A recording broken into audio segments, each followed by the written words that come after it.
Sean bienvenidos a un nuevo episodio más de Elipsis. El día de hoy nos encontramos con un grande del humor panameño. Él es caricaturista, además de eso es actor, es alguien que se ha destacado en la producción televisiva, como guionista también, y muchos lo conocerán por sus grandes personajes en el programa de humor panameño La Cáscara. Hoy está con nosotros el cascaroso Delmiro Quiroga. ¿Cómo estás, Delmiro? Bien, bien, gracias por la invitación y bueno, la oportunidad de estar con una de las, yo creo que es la entrevistadora más bonita que me has tocado. Oh, gracias, gracias. Contento de estar aquí, sí, para hablar lo que sea. Bueno, me alegra que estés con nosotros y realmente hemos tenido varios personajes en Elipsis, pero no habíamos tenido un humorista. Alguien que se ha destacado en esta área y el humor panameño es muy rico, ¿no? Es muy interesante. Sí. Pero también nos gustaría conocerte más a nivel personal, ¿no? Realmente, ¿cómo se forma Delmiro Quiroga? ¿Cuáles son sus orígenes? ¿De dónde viene? Bueno, dibujando, o sea, siempre en mi vida fue de niño fascinación por el dibujo. Siempre cuento lo mismo, que yo no sé cómo yo llegué a tercer grado, cómo pasé hasta... Yo no tenía noción de lo que era una plana, de que la maestra escribiendo la plana en el tablero y yo copiando en el cuaderno. Yo nada más me recuerdo que yo agarrando el cuaderno, sacando la página del medio y haciendo caricaturas, dibujando, pues. Ajá. Y no sé ni cómo aprendí a leer, ni cómo... Sí, sí, yo no me era dibujar, dibujar. O sea, la Y maestra sí, explicaba y tú hacías dibujitos. sí, no sé qué habrá hecho. Sí, mi mamá habrá peleado, habrá hecho para conseguir las planas y bastante correazo creo me habré ganado. Pero yo no recuerdo haber aprendido, digo, haber copiado las planas de la maestra. Es más, yo recuerdo que en primer grado yo llegué a vender mi primer periódico. Me acuerdo, hice un periódico, hice un paquín, mejor dicho, un Ajá. paquín. Y se lo vendía a un compañero, me acuerdo, Gustavo Araujo, se lo vendía en un real. En un real. ¿Qué tenía el periódico? No era un periódico, Ajá, un era un paquín. paquín, sí, Ajá. un paquín. Y las historietas de los niños, Ajá. ¿sabes? Los vaqueros y los piratas y cosas así, ¿no? Pero sí estaban con el formato así de cómic, ¿no? Con cuadros y cosas así, ¿no? Y ya, o sea, ya para esa época de repente te vislumbrabas como que en un futuro profesional dedicarte tal vez a ese mundo. No, porque a nadie no promueven de que con el dibujo tú vas a llegar a ser Ujú. alguien. O sea, siempre es lo clásico, ¿no? Que tú, para ser alguien, tienes que ser doctor, Ujú. arquitecto, abogado, político, no político, ¿no? Bueno, ahora sí. Eso, cosas, Ahora llegas a ser astronauta. alguien. No, ahora no, no. Ahora lo primero que tú tienes que, para llegar a ser, no tienes que ser político, traqueto, traqueto o influencer. Pero sí, bueno, en esa época. Ujú. No, esa época no, el dibujo no. Sí, inclusive los papás no quieren que tú te pases todo el tiempo dibujando, piensan que Ujú. tú tienes que estudiar, ¿no? Como que es perder Y el tiempo, ¿no? sí, sí. Yo lo que decía no es que no, papá, que yo voy a ser arquitecto, ¿no? Y siempre con eso, no, que voy a ser Ajá. arquitecto, al final no ¿Y fui qué arquitecto, querían no tus fui padres que fueras? arquitecto. No, no, no, al final, mira, cuando yo dejé pues ya estando en el colegio empecé bueno, tuve una trayectoria en el colegio haciendo caricaturas en el colegio, en Ujú. el salón. Inclusive me gané una matrícula condicional por hacer, en primer año, Ujú. me gané matrícula condicional por hacer una caricatura del patrón del colegio, San Juan Bautista de la Salle. Lo dibujé más moderno, lo puse más con arete y lente y bien hippie, bien. Y era la semana de San Juan Bautista de la Salle, la Ujú. semana del patrón del colegio. Y ahí me gané mi matrícula condicional. Y es que el problema, entonces mi papá, bah, cabreado, cabreado, sí, se puso a cabreado, no sé. Y uno le tenía miedo a las matrículas condicional, ¿sabes? Eso era que quitaran como un hilo de que te saquen del Ujú. colegio, ¿no? Y ahí cambió, mi personalidad cambió totalmente, mira. Yo era alguien más extrovertido, Ujú. más que no le importaban las cosas, expresarse, ¿no? Con los dibujos, de todas formas. Y ya empezó como el estrés ya en primer año. Cualquier cosa me van a botar del colegio y papá se Y ahí te va volviste un poco así. más tímido, Ujú. más reservado tal vez. Sí, más reservado, más tímido, Ujú. sí. Pero seguía haciendo las caricaturas, siempre clandestinas, ¿no? Ujú. Clandestinas. Y después, entonces, en sexto año, un compañero, que el papá era el director de un periódico, él ya fue que me ofreció la oportunidad de hacer caricaturas en el periódico. Pero entonces yo me gradué y quería estudiar, estaba entre estudiar arquitectura y estudiar diseño gráfico. Ujú.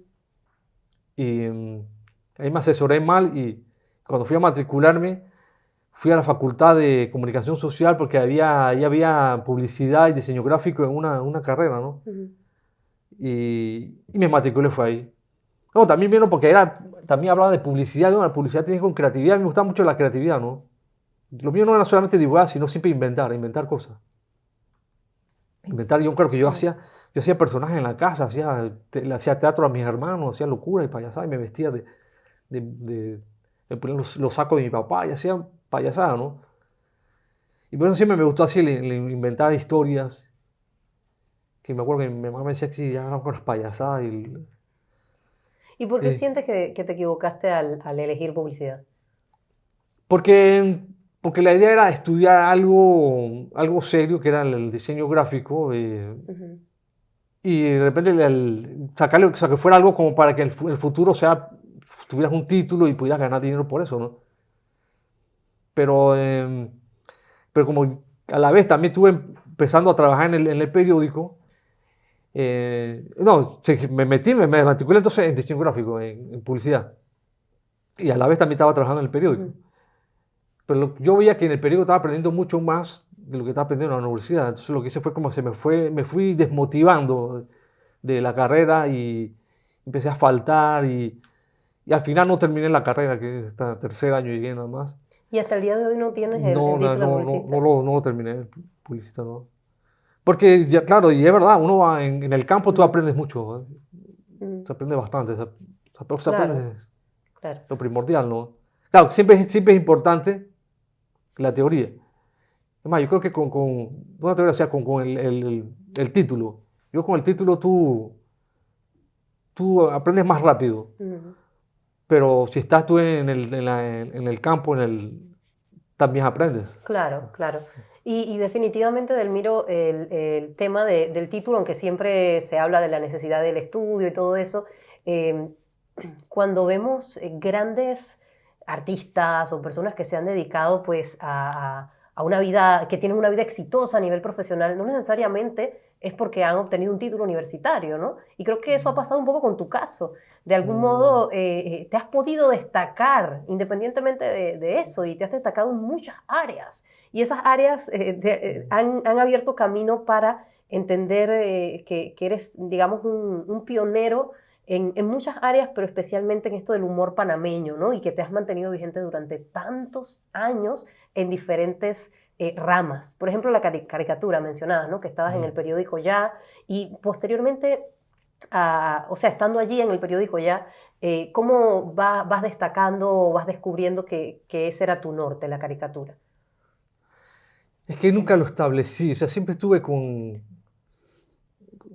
procrastinando, o sea, digo, bueno, voy a estudiar, voy a hacer algo para tener un título y mientras voy a seguir haciendo mi trabajo acá de caricaturista.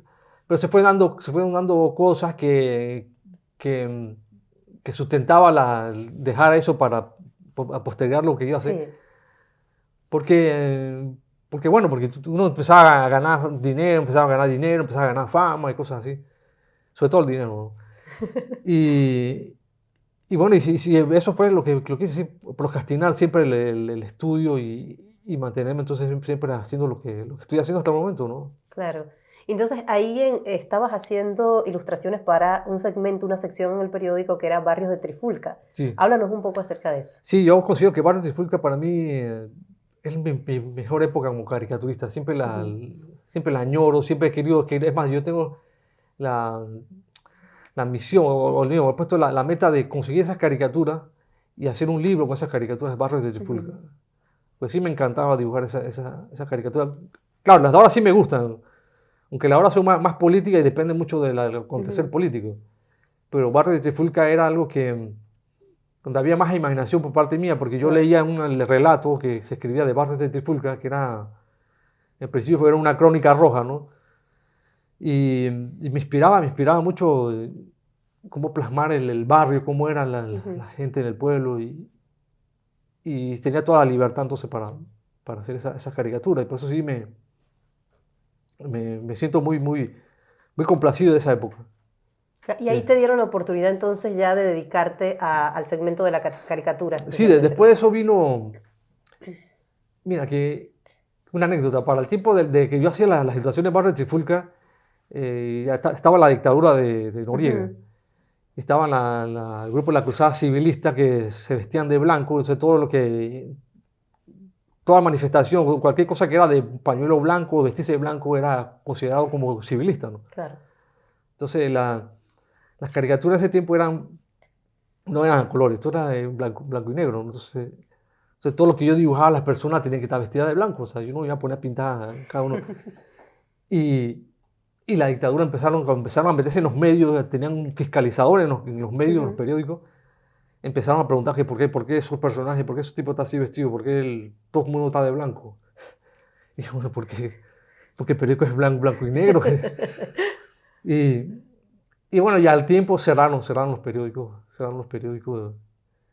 Y después de la invasión, que vino la apertura democrática, volví de nuevo con barrio de Trifulca. Y después se me ofreció la oportunidad de pertenecer a un semanario de caricaturas que iba ahí dentro del mismo periódico del Siglo, donde salía Barras de Trifulca. Se llamó El Camaleón. Entonces me dieron la potestad yo como ya caricaturista ya de planta ahí de Barras de Trifulca, me dieron la potestad de conseguir caricaturistas para que formaran parte del grupo ese, El Camaleón. Y recluté, entonces empecé puse un anuncio en el periódico para que viniera la gente, los pelados que dibujaban.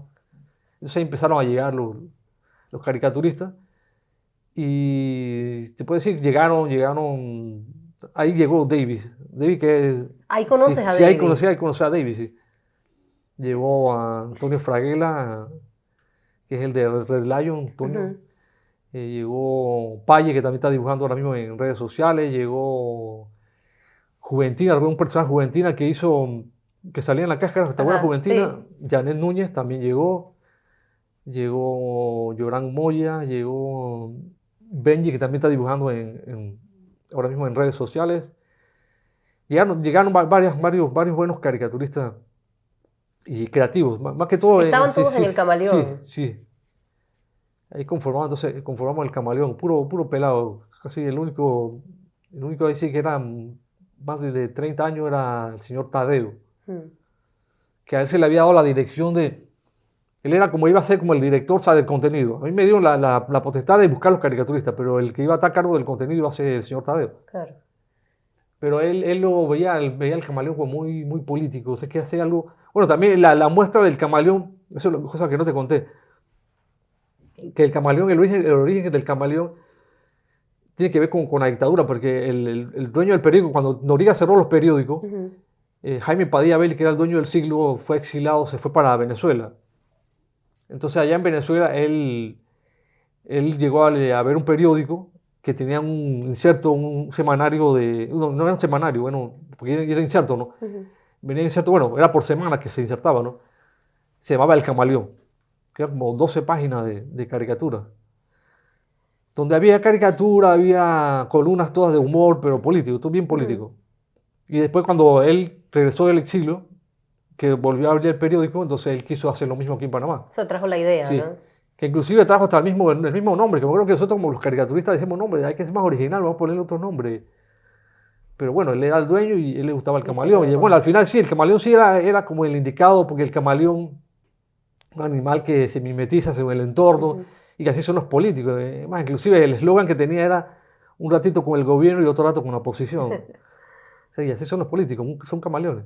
Y en esas sátiras políticas, sociales que hacían incluso, ¿cuáles son las que más recuerdas? O también, ¿cómo era esa relación con la gente y los políticos, sabiendo que de algún modo le tiraban duro a cada uno de ellos, ¿no? Los políticos, ellos son unos expertos. Ellos cuando ellos se encuentran contigo, ellos son muy amables, muy afables, muy educados. Pero tú sabes que están bien molestos con lo que tú has hecho y que bueno, que como son políticos, rara vez ellos demuestran su opinión o su molestia hacia lo que uno ha hecho, ¿no? como caricaturista, ¿no? Casi siempre como que ellos quieren tener más amistad que que con un caricaturista que tener una rivalidad. Pero sí, siempre que hemos encontrado con políticos, siempre ha sido así. Y los políticos lo que hacen más que todo, la costumbre que tienen más es que ellos, por, por, por otras vías, van buscando la manera de cómo controlarte, van diciendo, le hablan al director, al dueño del periódico, y ahí van acá, ya suelten, me están dando muy duro con las caricaturas. Me imagino que así será con otras cosas, ¿no? Van acá, me están siendo muy fuerte conmigo en las caricaturas. Si me dice que ya me suelten un poco. Me acuerdo que el toro una vez le dijo al dueño que lo estaba dibujando mucho con los cachos, que no le gustaba eso que le dibujaran con cachos. Entonces el dueño del periódico se me acercó, ven acá, y vino por acá el toro, y que ya por favor no le pongas tanto los cachos, que le quitara los cachos. Y digo, bueno, que le quite los cachos, ya dejé de dibujarlo con cachos. Y después fue pasando el tiempo y yo iba a poner el cacho un poquitín de cachito. Y sí, poco a poco fui poniéndose un poquito más grande, y ya hay un momento en que ya volví a poner. Y ya se normalizó. Sí, ya dejó de ser presidente, así ya siempre salió con cacho. Claro, claro. Y así son los políticos, siempre ellos, por otros medios, dicen, acá, ese man me está dando muy duro, para así lo controlan. Siempre ha sido así. Y digamos a nivel de anécdota, ¿te ha pasado pues alguna situación en la que, porque digamos El Camaleón en su momento fue un semanario que podía rayar incluso, o sea, tal vez se pasaba en algunos límites, ¿no? Que algunos consideramos que podría ser irrespetuoso, irreverente. Sí. ¿Qué situaciones tal vez te pasaron en ese momento que consideras pues que son anécdotas, ¿no? Para ti y de crecimiento también? Sí, mira, el Camaleón, como te había dicho, a cargo tuvo el señor Tadeo, que era una persona ya madura, ya conocía el ámbito de los medios de comunicación y sobre todo como el caricaturista, ¿no? Y él sí era más comedido, era más conservador. Pero entonces él se enfermó bastante, fue un derrame que le dio, o sea, que quedó bastante afectado. Entonces ahí pasé yo a dirigir entonces El Camaleón. Entonces ahí yo como que le di más oportunidad a los pelados que estaban en el Camaleón, que hicieran lo que daba la gana. Porque yo también, en cierta forma, también era pelado. Si acaso yo le llevaba al más viejo, le llevaba como 3 años, ¿no? Ajá. Entonces empezamos a hacer de todo. Ya dejamos como eso de la política, no solamente el Camaleón fue el que fuera político, sino también hacíamos de todo, una crítica social, nos metíamos con todo el mundo. Entonces tuvimos problemas con todos los grupos. Me acuerdo que tuvimos problemas con la comunidad judía, con la comunidad con los católicos, la comunidad católica, la religión católica, mejor dicho. Con gente en particular. Pero no era porque nosotros planificáramos hacer esas cosas, expresarnos de esa forma irreverente, sino porque de repente, según que el caricaturista le nacía hacer una caricatura sobre la religión, sobre los curas o sobre los judíos,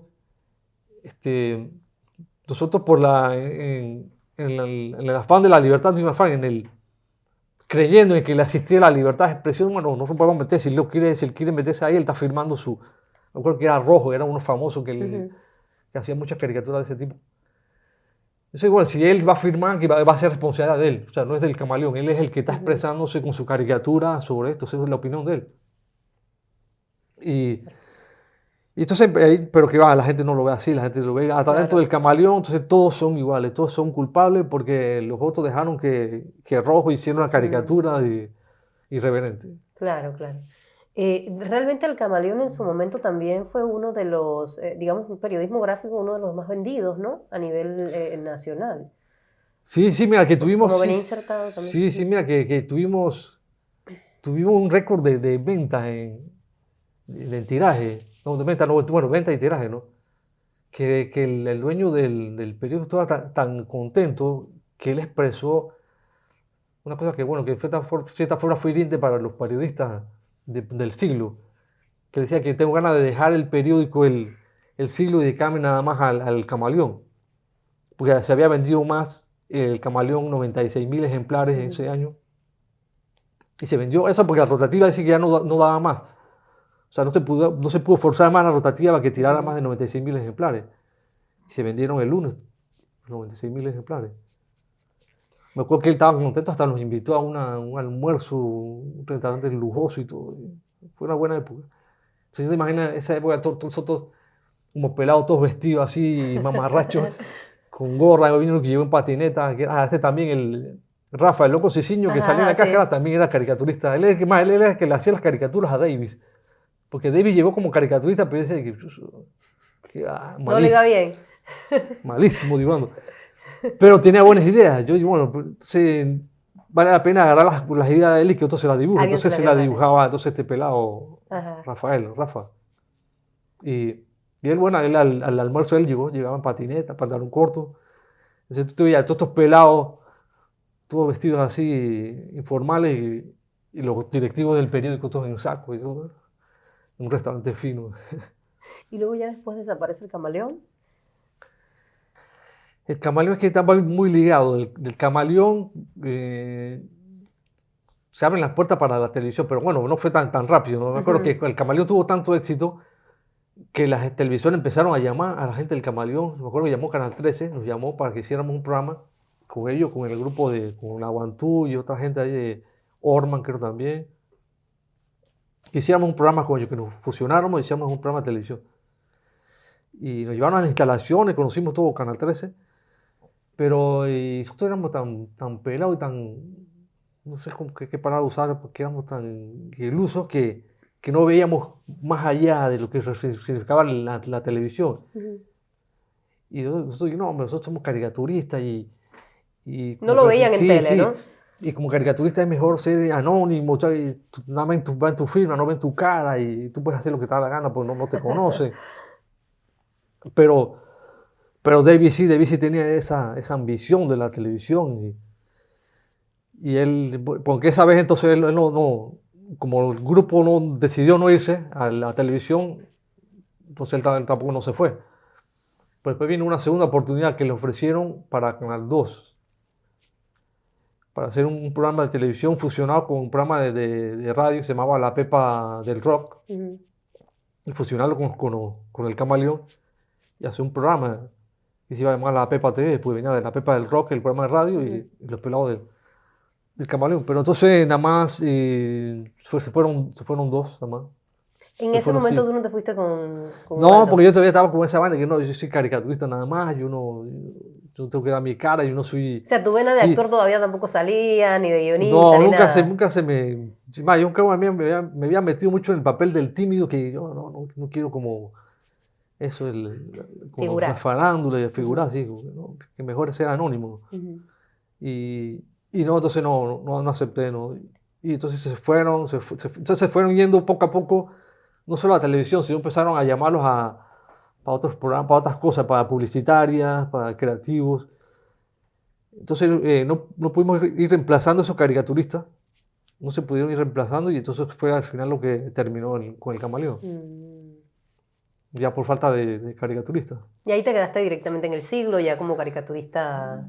Sí, ya que como ya yo, no, en ese tiempo ya había empezado a hacer, sí, eso no te lo conté, que ya cuando después de la invasión se me ofreció la oportunidad no solamente hacer ilustración de Barrio de Trifulca, sino también ser caricaturista editorial y el Camaleón. O sea, tenía tres facetas o tres trabajos en el periódico. Ilustrar Barrios de Trifulca, la caricatura política y el Camaleón. Mira, antes de pasar al tema de la cáscara, creo que va a ser bastante extenso porque es una historia de 28 años. Hay algunos temas que me llaman la atención y que también nos llevan un poco a reflexionar, ¿no? Por ejemplo, con la caricatura, nosotros vemos lo importante que ha sido esto, digamos, para el periodismo, ¿no? Y cómo la caricatura ha fomentado críticas sociales y de algún modo incluso ha determinado la suerte de muchas situaciones para que cambien o mejoren la condición de vida de las personas. ¿Cómo consideras tú que, digamos, la caricatura aporta a ese crecimiento social? Bueno, más que todo, yo veo la caricatura como un desahogo, que las personas se Ujú, desahoguen y que de los problemas que hay, que están viviendo, o que se concentren, que de repente que la ujú. gente que se concentre y que "Ah, ve acá, esto me está afectando, y no solamente me está afectando", porque hay gente que, bueno, hay gente que pensaría que, bueno, si afectará nada más a mí, yo me voy a quedar callado porque nada más yo soy el que está pasando esto, pero cuando tú ves que tanta gente le está pasando lo mismo, tú, tú de repente sientes como que ya es un problema que sí debes exponerlo, que tú Sí. Porque luego la gente se debes identifica, luchar, ¿no? sí, sí, exacto, te identifica y debes exigir a los políticos arreglen esa situación. Ujú. Y la Y, creativa para mí es más que todo como un desahogo ujú, para el pueblo que vea expuesto ahí su situación, ¿no? claro, claro. Con respecto a la caricatura, te ha dado muchos logros, te ha dado muchos éxitos. El año pasado, recuerdo, estuve en la gala de la Universidad de Panamá, que hicieron la premiación de los premios de excelencia, que ahí estuviste y diste tus palabras y eso. Y el año anterior también habías ganado como mejor Ah, sí, sí, sí, sí. caricaturista y te ha ido muy bien en esa área. Además, ganaste un premio UNICEF, ajá, sí, de sí, UNICEF sí, CELAC. Eso sí. ¿qué significa para ti? Eh, Motivación, te motiva, así, porque a veces uno pierde a veces el impulso de Ujú, tanto tiempo estar haciendo caricatura y tú ves que la situación siempre se mantiene, las cosas son iguales y ya tú dices, bueno, ujú, ya como que haces tu trabajo mecánico, hacer la caricatura, wow, qué tema hay. Pero ya cuando tú ves que premios como ese ya te hacen pensar, incluso ya formo parte de la sociedad, me están escuchando, ujú. tengo que tomarlos en cuenta a ellos también. Y te Y sí, ven, o sí, sea, sigues vigente, por sí, decirlo así, ¿no? Hay algo interesante con la caricatura y es que de algún modo, tal vez por el hecho de que el periodismo impreso ha ido desapareciendo poco a poco y se está mezclando más que, bueno, todos los medios se han convertido en sí, digitales, sí. eh, hay mucha presencia del meme y tal vez la caricatura se usa menos a nivel digital. ¿Cómo tú ves esa situación? Sí, te lo juro que el meme ha sido el contrincante principal de la caricatura, el que le ha quitado mucho espacio a las Ujú, caricaturas, sí. Y hay memes muy buenos, ¿sabes? Te ujú, lo juro que casi todos los memes que yo he visto siempre tienen su impacto. ujú, Y bueno, como caricaturista creo que la única ventaja que tenemos es que podemos transformar una cara, podemos hacer, de una cara podemos hacer ujú. muchas cosas que tú no puedes hacer en un meme, ¿no? Un meme tú Claro. no. Pero sí, y somos conscientes, como grupo de caricaturistas, somos conscientes de todas estas cosas que están pasando, la inteligencia artificial, todo eso lo que nos puede afectar como caricaturistas. Y al final concluimos de que entonces nuestro fuerte va a tener que ser la creatividad, Claro. inventar los chistes, ¿no? No tanto el impacto gráfico de lo que se ve, sino sí, más que todo es La creatividad sí, también. el mensaje creativo. Ujú, Pero sí somos muy conscientes de eso y es verdad lo que tú dices, se está afectando mucho la comunicación porque los medios impresos se están quedando atrás y se está concentrando mucho. También eso muchas cosas tienen que verse con inversión o con la expectativa que tienen los dueños de los medios en cuanto y a los patrocinadores, a los que pautan, que han decidido pautar solamente por moda en redes sociales ujú. y, y no sé si han visto el impacto si ha tenido el mismo efecto que antes cuando tú hacías tu publicidad en televisión abierta, en televisión, o hacías tu publicidad en los periódicos. La radio sí se ha mantenido, la radio sí ha tenido la suerte de que no ha estado tan afectada como los periódicos, pero, pero sí, yo soy de la opinión de que el periódico no debería morir porque es una información cautiva, es algo que tú tienes ahí y es como la misma sensación de que tú leer un libro leerlo físicamente a Ujú. leer los libros estos digitales, los libros electrónicos, Los ¿no? ebooks. Y yo creo, yo no soy muy lector, pero yo creo que la gente sigue, prefiere comprar un libro, tener un libro, las páginas, Físico, ¿no? Ujú. Claro. que a leerlo en una tableta. Y, y bueno, pero sí le han dado muy duro a los medios impresos, sí le han dado muy medio y no sé, para mí ha sido injusto, porque los medios impresos eh, sí tienen penetración, porque un periódico, es más, yo me acuerdo una vez que fui a un lugar bien lejos del país y tenían el periódico, lo tenían así en la mesa, tenían el siglo en la mesa. Y entonces los que vivían en esa casa son gente que no son ávidos o no son de estar viendo redes sociales, ni Ujú. Instagram, ni nada de esas cosas. Son personas adultas, personas de 40 o más, que su costumbre es ver los periódicos, no es ver redes sociales. Y ahí, Claro. entonces, claro, en el periódico ahí está la oportunidad de que tú te informas más, hay más oportunidad, hay más espacio a que tú vayas a ver una noticia en Instagram, que tú a veces nada más ves el titular y ya con eso lo demás tienes que Claro. hacer conjeturas. Claro. Entonces Bueno, ha sido injusto con los medios impresos. ujú. No, y definitivamente los medios, aunque juegan un papel muy importante a nivel informativo, el caso tuyo específico se vincula a la parte esta del humor, que también es importante. O sea, nosotros como seres humanos somos integrales, necesitamos información, pero necesitamos también esta parte humorística, ¿no? Y Sí, debe llegar tanto al joven como al sí. mayor, ¿no? Sí, bueno, que al mayor también le gusta el relajo. Sí, Sí, sí, sí, sí, total. sí. Con respecto ya entrando al tema de la cáscara, nos decías que no fuiste como a la primera para entrar al programa, ¿no? Sino que pasó un tiempo hasta que decidiste ingresar a el programa de la cáscara. ¿Qué es lo que te lleva finalmente a decidirte a estar con ellos? Sí, bueno, mira, para esa época que David ya estaba a cargo de la cáscara. Pues la cáscara hubo un proceso de la Ujú, de Pepa, la la Pepa Pepa, ajá. TV, que se separaron y conformaron la cáscara. Y después de la cáscara hubo un lapso ahí que creo que entonces David empezó a tener el control de la cáscara. Él empezó a pedir ayuda de creativos. Y yo creo que entonces me llamó a mí, pero yo todavía no me decidía. Entonces creo que le recomendé a Janet Núñez, Ajá, la que hacía papel de de Juventina, Juventina, ajá. que era caricaturista también, el Camaleón, hacía una sección de que los pollitos, esa pelada es muy polifacética, una artista, surfista también, es una pelada, una bohemia, ella dibuja muy bonito, tiene muchas ideas, o sea que es completa, ¿no? Y entonces ella fue para escribir, entonces, porque David quería que yo fuera como escritor, ¿no? Como Ajá. escritor. Y después de ella se salió.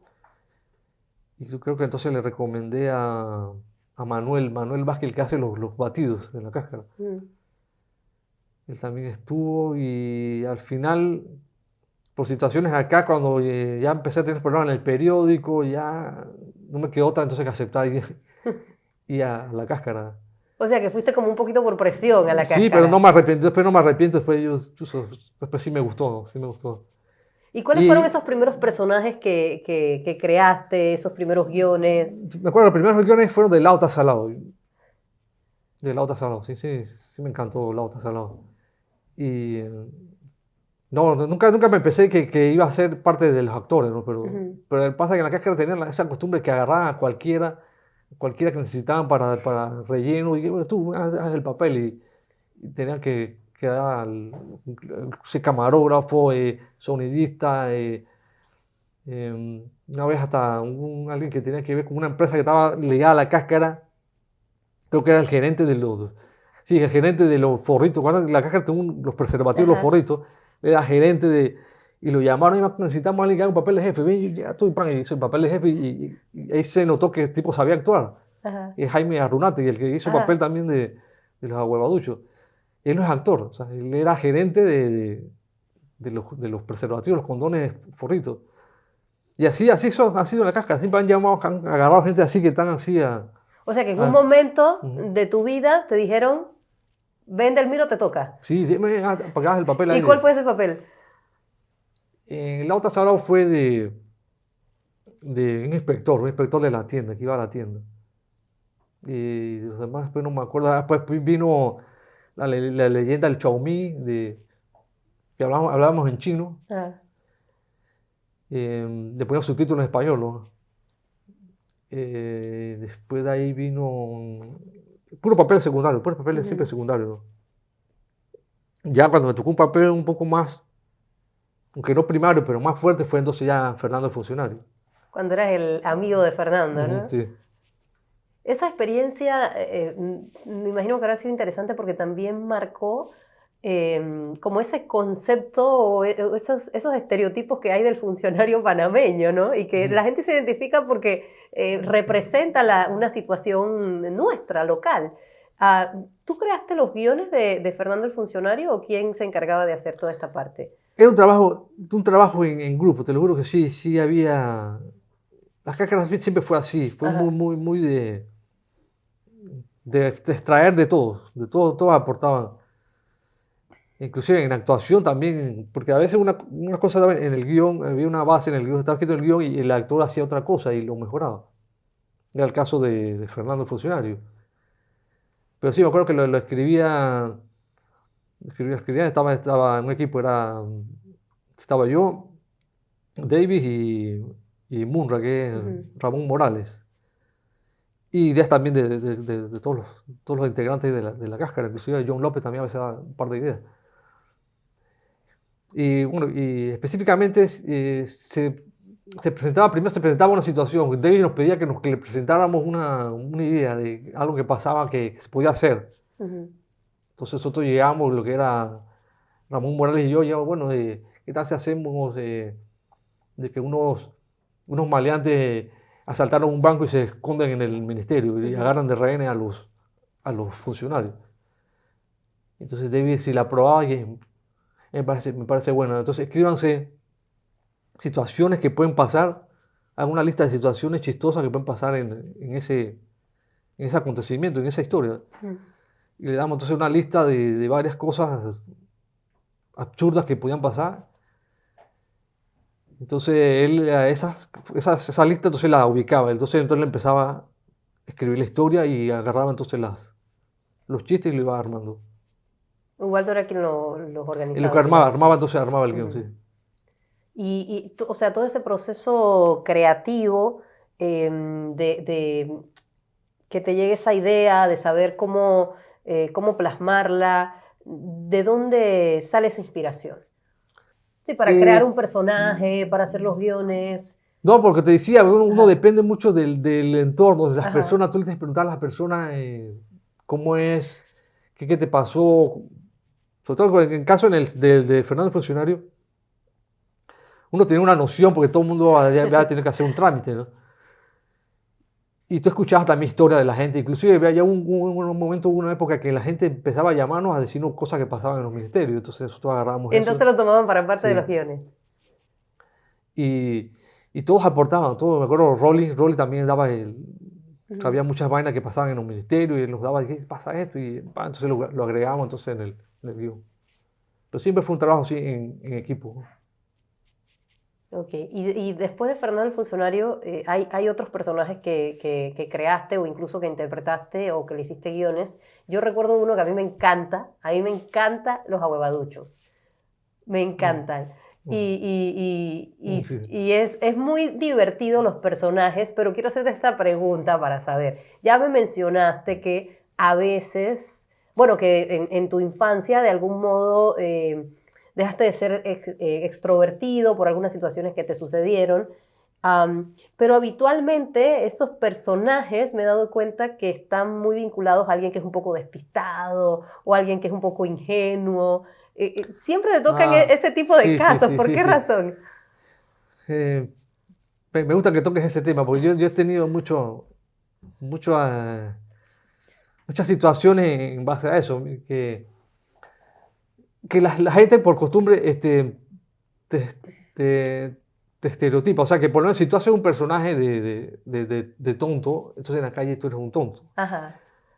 Le ha pasado a otros compañeros, hacían personajes de gay, entonces les molestaban en la calle como gay. Recuerdo uno que una vez iba a agarrar pelea porque lo molestaron por un personaje y bueno, la vez fue más grave porque entonces en la escuela también los hijos también le empiezan a molestar. Ah, tu Ujú. papá se viste de mujer en televisión. Y son cosas que a veces te hacen pensar muy bien lo que vas a hacer en cuanto a personaje. Bueno, yo hacía mucho estos personajes. De repente yo siempre he dicho, bueno, de repente por mi aspecto, tengo el aspecto de repente mi forma de hablar, no sé, o porque soy flaco también. Yo aproveché eso, bueno, si que me queda bien un papel de tonto, vamos a hacer el tonto, el sumiso de la cáscara y si me ofrecen la oportunidad de hacer ese personaje, lo hago, pues lo hago. Ya. Con tal el afán de hacer reír a la gente, vamos a hacer lo que sea. Y lo hice, pero después tú empiezas a ver que la gente, algunos de esta gente te admira, le gusta el personaje, pero a otros Le que sigue yo. quieren ganar gracia y te tratan de vacilar en la calle, te faltan el respeto por lo que has hecho, ¿no? Entonces ya como que tú tienes que sopesar eso, ¿no?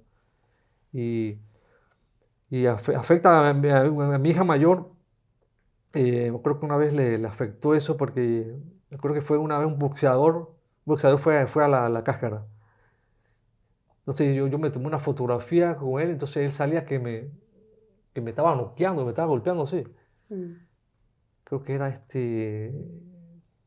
el Nica, era el Nica, así. Que el Nica me estaba golpeando así y eso se publicó. Tenemos una revista en la caja, se publicó y la revista yo la tenía en la casa y después una vez yo la vi que mi hija como que la rayó todo cuando me estaban golpeando. O sea, que me golpeaban, ella lo Ujú. rayó. Entonces eso me hizo pensar que mira, uno hace las cosas en televisión por contarle de tener, no fama, sino que tratar de hacer reír a la gente, Ujú. de hacer tu trabajo, ¿no? Hacerlo bien. Y, y mira las consecuencias, ¿no? Claro. Afectan a tus hijos, ¿no? En cierta forma, ¿no? Y los aguaduchos me gustaban mucho. Ajá. Me gustaba la parte esa de donde cantaba, que explicaba con canciones, sí. Ajá. Sí, me gustaba. ¿Y el que ha sido más difícil para ti? El más difícil. eh, el papel de una vez de gay me costó. Sí, nunca te vi Sí, de gay, no te recuerdo. sí, llegué a hacerlo, sí, no es tan fácil, mira. No es tan fácil. O sea, hay compañeros que han hecho papel de gay que o sea, dan risa, mejor dicho. Mm. Porque una cosa es hacer papel de gay y otra hacer un papel de gay que cause humor, ¿no? Que dé risa. Ujú, claro. Y no, me ha costado a mí. Y sin que sea ofensivo también, Ujú, ¿no? sí. Solo que sea gracioso. No lo digo porque ya soy el gran macho que no puedo hacer papel de gay. No me sale, ¿no? Sí que no sé, no lo he hecho bien. Es más, una vez me pidieron también otro papel de hacer papel de español. Eso que mi papá es español, y hacer papel de español y no pude hacer No te papel de salía. español, o sea, Ujú, no pude hacer. claro. Y bueno, sí, papel sí, el que más me ha gustado, más facilidad he tenido es para el de los aguaduchos y el de Fernando el Funcionario. Ujú. Y de chino también, hice una vez el papel de chino, sí me ha gustado, sí, Eso sí lo también sí. recuerdo. Sí, me ha gustado también el papel de chino, sí, hice bastante de ese. Es interesante cómo la cáscara no se ha quedado con los mismos segmentos toda la vida. O sea, en 28 años hay que renovarse continuamente. Y eso es uno de los detalles que se nota mucho en el programa, ¿no? Que continuamente buscaban como ideas nuevas. ¿Crees que de repente a eso está ligado el éxito en 28 años? Sí, es más, se tiene esa costumbre, esa filosofía de que un mejor es un personaje o un segmento es acabarlo cuando Ujú, está en la cúspide ujú, o que está bien, está posicionado, acabarlo o suspenderlo antes de que vaya en declive, de que claro. esté. Es como cuando te Sí, hacen una segunda parte de la película y luego la segunda siempre queda mala, sí, ¿no? sí, La primera es sí, súper buena y la segunda fatal. sí, un buen ejemplo, sí.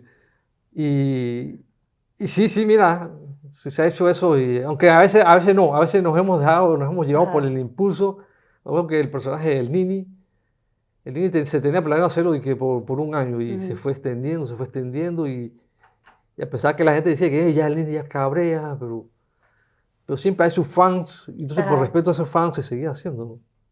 claro. ¿Y cuál ha sido para la audiencia, de algún modo, esos personajes o segmentos que más han gustado durante estos 28 años, ¿no? Seguro habrá muchos. Sí, sí, bueno, aparte del funcionario, muchos segmentos, la cáscara sí, sí, Ujú, sí, es que para mí 25 años casi, claro, 24 años. sí. Eh, y los hermanos Camaño, em, el panameño, Lauta Salao, inclusive Paguen por Sufrir, también pegó mucho, Mm. fue muy... eh, los ahuevaduchos, eh, que ahora no tengo todos a la mente, pero sí, sí. Yo recuerdo mucho uno que es el que hacen para época de carnavales, hablábamos antes de eso, el Comando Lagartija, que iban y despertaban a la gente y le hacían Sí, bulla sí, y sí. era una cosa muy, muy curiosa, muy divertida, pero creo que también un poco arriesgada, ¿no? No, De sí, llegar a sí, las casas y todo eso. a mí me iba a estar en esos comandos y hubo muchas situaciones así peligrosas, así que nos quedamos encerrados en un lugar donde nos habíamos metido y la gente cabreada nos cerraban la puerta y entonces quedamos un grupito ahí rodeado de como de 20 manes cabreados porque le habíamos tirado bombas. Eh, Hubo ocasiones que nos sacaron armas, que sacaron cuchillos. Sí, eran bastante peligrosos, bastante Mm, arriesgados. Tuvimos también la ventaja mucho de que varios de esos comandos eh, iban personajes tan queridos que la gente entonces los respetaba o les daba, pues te ajá, van a contar, me vaciló fulanito, me vaciló Rolly, el funcionario, me vaciló. sí, Entonces la gente toleraba entonces que relajo la cáscara. claro. Y otra vez también tuve un incidente y por eso estaba el sargento Espinosa. Entonces él conocía muy bien. Entonces nos habíamos metido en un grupo a hacerle el comando a un grupo de gente del gueto. Y se aconteció una situación así que hubiera sido peligrosa, que si no fuera porque él estaba ahí y los conocía, eh, no nos pasó nada, porque él ya como que los Mm, controló, pues. mm. Bueno, y la cáscara se ha destacado siempre para carnavales, entregar proyectos grandes, ¿no? O sea, continuamente salen producciones para esa época, pero seguramente es algo, pues, difícil a nivel de producción y también a nivel creativo. ¿Cómo ha sido para ustedes, pues, toda esa carga laboral y cómo lo producen, cómo lo logran? Sí, carnaval es una preparación, es como ya la guerra, o sea, había que como 2 meses de anticipación Mm, planificar todo. Y, y el equipo que se llevaba para allá era, bueno, además que el canal también se volcaba con todo el apoyo. Nosotros aparte tenemos que tener un buen equipo de claro. editores y más. A veces se tenía que contratar editores aparte Ujú, para que formaran parte, para que se sumaran al equipo, porque había que entregar un programa diario. Un programa que antes se ujú, entregaba por semana, entonces había que hacer uno diario y de recién grabado, o sea que, que la gente, un club grande de camarógrafos buscando tomas por ahí y tienen que venir a toda velocidad para entregar el material y será un caos, te juro que sí, yo creo que ujú. algo esa gente de edición en carnaval eran como unos reyes, tenían todas sus facilidades, tenían su cuarto aparte grandísimo, la computadora allá al lado de su cama, pero casi a veces ni dormían. Y se llenaban de Red Bull y de café y todo eso. Y tenían todas las facilidades porque sabían que esa era la gente más importante en Claro, carnavales. claro. Sí, porque, o sea, en carnavales ustedes entregaban diariamente un programa, ¿no? Ujú. Y bueno, y aún así, con toda esa coordinación, siempre había un problema, un fallo, siempre una pequeña Ujú. fallo te dañaba todo, que a veces no se conseguía, porque para hacer los comandos tienes que estar despierto, tienes que ir a atacar, no atacar, ¿no? Tienes que ir a las casas temprano, ¿no? Porque no ibas a hacer comando que a las 10 de la mañana. Y el problema es que siempre estábamos recluidos en Chitré, y en Chitré no hay muchas casas así como, no hay la costumbre como hay en Los Santos, en las tablas, que la gente duerme así Ujú. en cualquier lado. Entonces tenemos que hacer los comandos en las tablas. Inclusive ni en la villa conseguíamos gente para hacer el comando. ¿Cuánto equipo era necesario a nivel de personal, ¿no? Para poder lograr todo ese tipo, toda esa producción. Para el equipo que se vestían de comando eran como, podían ser más de 10, como 12.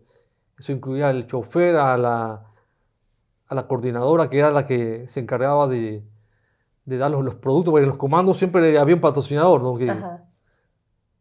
que quería que su producto formara parte de la actuación, Ujú. de lo que se grababa.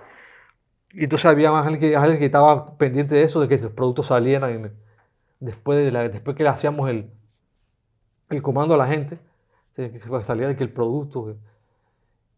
Sí, más que todo, sí, el chofer y la coordinadora, otra persona que estaba pendiente de darle las cosas a los muchachos, y el comando de los pelados. Delmiro, cuando miras al pasado de la cáscara, cómo iniciaron, tal vez no con el equipo y el prestigio y el éxito que tienen ahora, y cómo está la cáscara ahora posicionada después de tantos años, am, ¿qué puedes decir tú que determinó que esto pues se convirtiera en uno de los programas de televisión nacional que tiene más tiempo al aire en nuestro país? Creo que la originalidad y naturalidad de las actuaciones, ¿no? Y, y eso caló en Ujú. en el público, entonces eso nos dio un tiempo largo en la sociedad, en los panameños, y, y eso fue entonces lo que hizo que sustentara entonces que la cáscara demorara tanto tiempo, ¿no? Ujú. Porque porque no eran, si te pones a ver, los personajes de la cáscara duraban mucho tiempo, eran mucho, no solamente Ujú. hacían los actores, mejor dicho, porque los Sí. personajes hacían varios. Y, y entonces nos posicionó, quedamos quien dice, como la Coca-Cola, que puede venir cualquier otra soda, mejor que la Coca-Cola, pero la gente siempre va a querer la Claro, ya es la Coca-Cola, ¿no? marca, ¿no? Sí, sí. Sí. Yo siempre he dicho que los chistes, que todos los panameños, cualquier persona tiene un buen humor, tiene un lado chistoso, te dice algo chistoso, y uno tiene que rescatar eso y entonces trasladarlo a un guión, ¿no? Bueno, con ese mensaje nos despedimos entonces de nuestra audiencia de Elipsis y agradecemos mucho a Delmiro Quiroga por haber estado con Sí, nosotros. nada Espero más que que, hayas disfrutado esta entrevista. sin algo un poco de frío, sí, porque realmente ¿Sí? me dio un frío, estoy como, sí. No pasa nada. Entonces, ok, Para la próxima ya no tendrás frío, no te preocupes. no, Va a sí, haber otra entrevista no, después porque de estoy esta. muy flaco, yo creo que necesito más carne, más carne para aguantar. Bueno, muchas gracias por estar con nosotros. Nos vemos en la próxima.